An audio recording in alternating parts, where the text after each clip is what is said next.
اللهم في يوم الجمعة، اللهم إني أسألك دعوة لا ترد، ورزقا لا يعد، وبابا إلى الجنة لا يسد.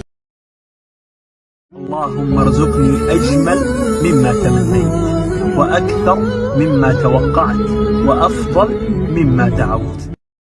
اللهم في هذا اليوم الفضيل وفي هذه الساعة المباركة نسألك يا الله بركة في العمر، وصحة في الجسد، وسعة في الرزق، ونسألك يا ربنا حسن الخاتمة.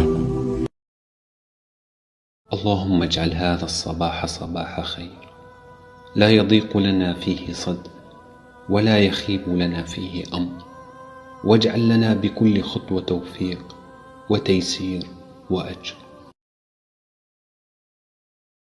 وفي يوم الجمعة يا رب اجعلني صبورا سعيدا قنوعا موفقا راضيا ومنك قريب.